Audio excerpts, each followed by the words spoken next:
Welcome to What's Happening at the Cat.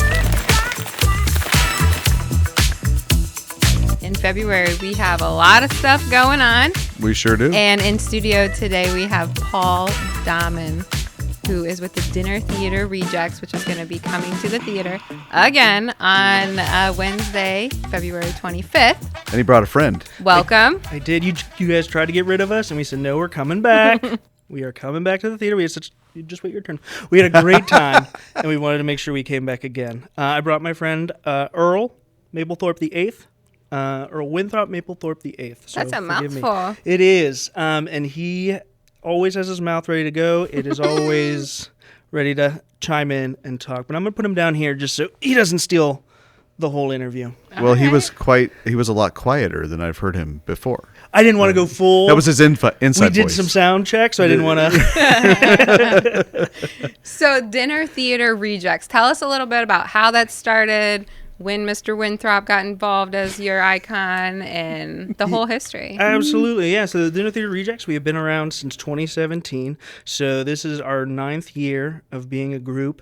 It was founded by Joanna, Andre, John Morris, Ryan Clausen, Jackie Stevens, and Jay Mills. And I joined in February of 2017. We had our first show in August that year, and we started out primarily as a sketch group. We did sketch primarily with a little improv peppered in.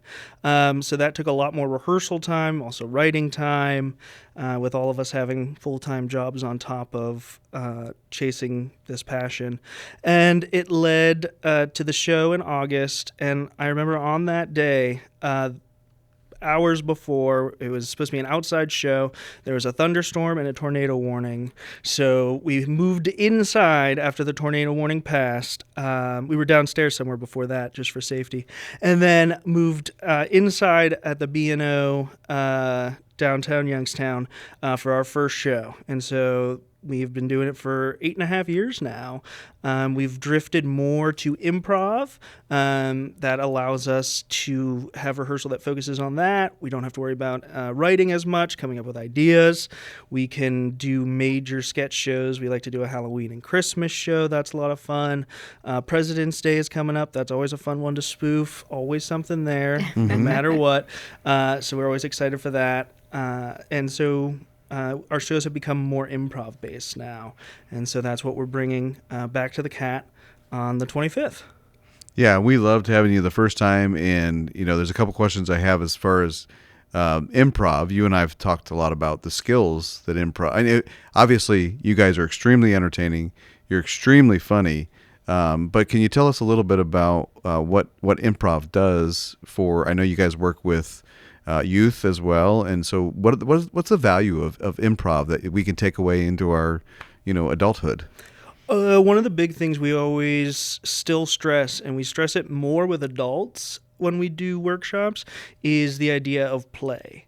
When we're kids, imagination and play is everywhere. That's what you're supposed to be doing. But as you get older, you're supposed to kind of push that back a little bit, and we like to envelop it and let it take us over. So we're able to play and explore. That kind of lets the vulnerability happen, which then you're able to connect with other people in a way that you may not have been able to before, as well as leaning into failure. Failure is going to happen in life, whether you try to avoid it or not. So being prepared for it and being able to react when it happens in a positive way versus closing down, shutting down. I think it really has given better skills to the adults, and then we're able to kind of instill those into kids while we're working with them, just going for something, making a choice, seeing what happens, and seeing where the scene goes. Mm-hmm. Yeah. So I also, when you and I and John, who's not feeling well today, sorry to hear that he's kind of, but you brought his replacement. I brought his replacement, and John, please rest, get better. Yeah, I will be home soon. You got a show to do, John. Come on, you guys are trying to make kind of like a footprint in kind of geographical. Can you tell us a little bit about that? You're kind of trying to branch out and different areas so that there can be consistency for your your patrons to come see you. Absolutely. We like to kind of post-COVID, people they're a little bit more valuable with their time, which I totally respect and get. So we try to meet people where they are, and right now that's identifying places who, one, want to work with us and we want to work with, taking a chance on us since we're a different kind of entertainment, but branching into different counties. So, we're in Mahoning County, down here in Columbiana County. We go out to Akron. We go into Beaver County in Pennsylvania. We've been out in Sharon in Pennsylvania. We've been down in Pittsburgh and Cleveland. So trying to meet the audiences where they are, instead of forcing them to come to kind of a central location that they have to travel to if they don't have the time or the money to, because that can be a huge burden right now. So we want to make it available to people as much as possible rather than having it behind a glass door that they can see but can't get to. Yeah, so you mentioned it's kind of a different kind of entertainment. For someone who's never been to an improv show, what can they expect? I think they can expect a little bit of anything. If they've never been to a show, if they've watched Whose Line Is It Anyway, we do a lot of games in that same style. So if they've seen Whose Line Is It Anyway, that's what I grew up on and John grew up on. Colin Mockery, I think, is still somebody I try to emulate when I'm on stage. They inspired us so much, as well as even present day. If people have seen Make Some Noise, from Dropout TV or Smosh, different YouTube content creators have really influenced it a lot as well, kind of opening up improv to the masses in a different way. So we try to take games that we've seen online, maybe put our own twist on it, or develop new games entirely that we want to try. So one of the new games we're trying, especially with President's Day, is we take a president, we have a cup of presidents and a cup of historical events, and we try to pull two an event that a president wouldn't have dealt with in their time in office, just to see how they would have handled it. Sometimes it's funny, sometimes it's not. That's improv.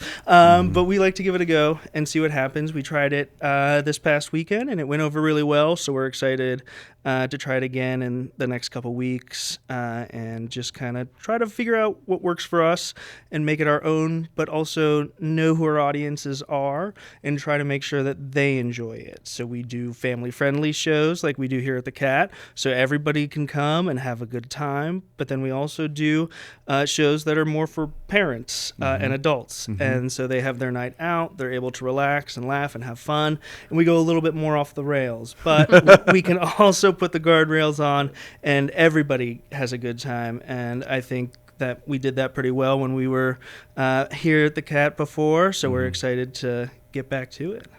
I got to ask about why the chicken?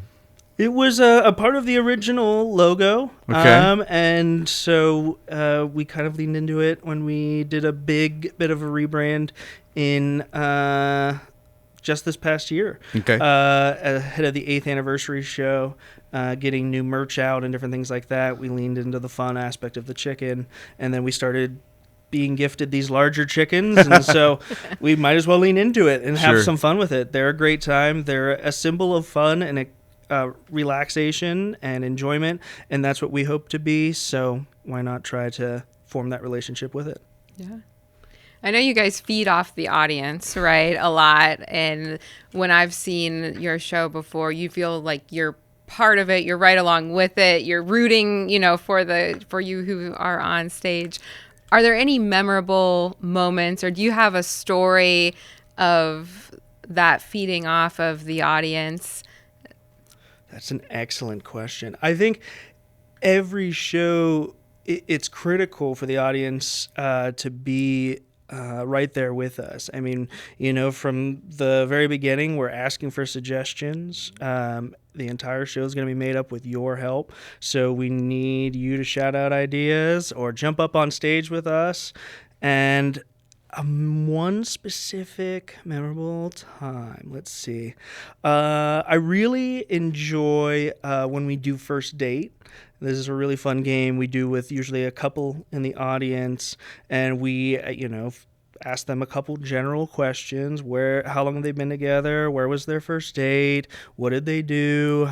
Who introduced them? And then we have 2 improvisers who try to recreate the first date based on that little bit of information. And the couple can ring a bell if they're doing well, or hit a buzzer if they did something that they didn't do, and try to switch it up and come up with the right way of how it went, which can be a lot of fun. We've done it with a lot of different couples over the years. One specific that I enjoy was when I had my brother and his now wife, when they weren't engaged yet, on the stage to do it, which was a lot of fun to find out a little bit more information about their first date. And then you get to see the uncomfortable a little bit, but everybody's still safe. Yeah. And being able to enjoy in that vulnerable moment, and even remembering why maybe people fell in love with each other, which can be really fun, and see the love that is around us. What would you say? We've had you here once, and we actually have you scheduled a few times this year. Yep. So excited about that. What about our space makes it accessible for you guys? The element of the raised stage is a lot of fun. We've done black box theaters, so much more intimate space, just the stage and the audience around you. And I love that because everybody's on the same playing field. Audience really feels like they're a part of it in that moment. We've done different bars and wineries and different venues like that, and that works out well to an extent. But just elevating it to that next level up of being on a stage, we're mic'd up. I think in the hour before, you put together a great background for us and a little lighting, which really made us feel going from that community back garage band type of feel to a little bit more professional. Oh, good. And it really boosts our confidence as well to know, okay, we're doing right. We know what we're doing well. And then once we got the audience in there, which I think that first time we had 40 people or so at the show, and just hearing their laughs and getting them up on stage and joining us really was a lot of fun. So we're excited to get back to it, to kind of feel that energy again. Sure. It's something we don't get as often, but it's very nice when we do. Well, and you said the word confidence. I mean, being confident, right? Being willing to fail, the yes and, all those kinds of things. I mean, you guys are just, you're inspirational. I mean, that's why we love having you guys, is because, I know. Come on. Yeah, a little bit. But I mean, we've said it a lot that, we want to book entertainment that's going to create, value for the community. And one of the reasons we love you guys so much is that you never know who's sitting in the audience, and it can be an improv show that encourages that person to step out and trust another person that's maybe pouring into them, mentoring them, that says, I see in you, I see this in you, I believe in you. And then they see, oh, Paul's up there doing that, and it was great, or, oh, that really bombed and it didn't affect him. He kept going, right. And you can learn through those failures. I mean, those are the great conversations that we've had. What would you say, because I know you're an actor as well, you're a director, you're an artist all over. Is there a specific point in your life that you had someone have that I see in you moment where it kind of gave you the confidence to pursue this? Yeah, I mean, I started doing theater when I was younger, and the person who inspired me to keep going with it was Candy Cleland. She is the artistic director for Stage Left in Lisbon, so right down the road. That's where I didn't start doing theater there until I had graduated college and come back. But she enjoyed the comedy I was doing as a middle schooler, because I had her from 6th through 8th. And then in high school, she came and directed a couple high school plays and believed in me, gave me roles, let me continue to just have fun. I would always take chances and goof off, as exhibited today. And so that's one person who believes in you, continues to push you, so that when I went to college, I didn't go for theater initially, and then kind of ended up going back into it a little bit and auditioning for the improv troupe in college, and then living in New York briefly, doing comedy, and coming back and getting involved with Rejects to then hopefully inspire more individuals, and directing high schoolers and middle schoolers to hopefully be that mentor to them. But Candy really gave me the boost when I was younger to just keep trying, just keep going for it.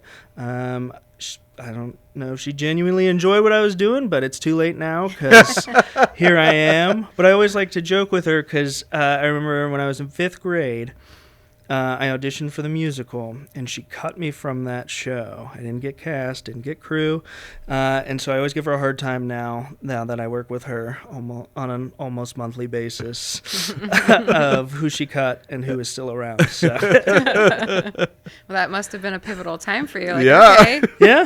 you want to do that? Then I'll keep coming. Yeah. Resilience.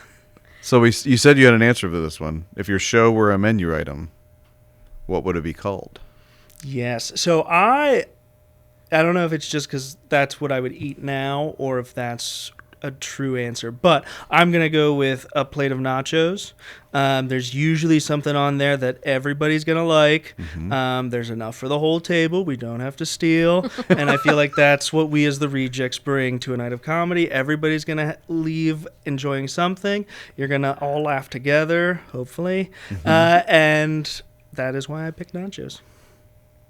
It's a great answer. It is. I love nachos. Yeah. Who doesn't love nachos? Oh, see, this is what I I'm saying mean, right there. Yeah, Bingo. exactly. I mean, everyone does. I think everyone is going to love this show, too. It's not really a personality type or, some art and artists we bring, it's like a certain group of people that we're marketing to. But with the improv night, Dinner Theater Rejects, it's really everyone. Everyone, like you said before, it's family friendly, is going to leave with a little cramp in their side, from laughing too hard. So February 25th. It's 7 o'clock. Wednesday at 7 o'clock. 7 o'clock, yeah. We'll be there. Awesome. Thank you. Thanks for coming in, into Paul. the studio Thank today. you so much. Yeah. Appreciate it. We'll see you then. See you then. Okay.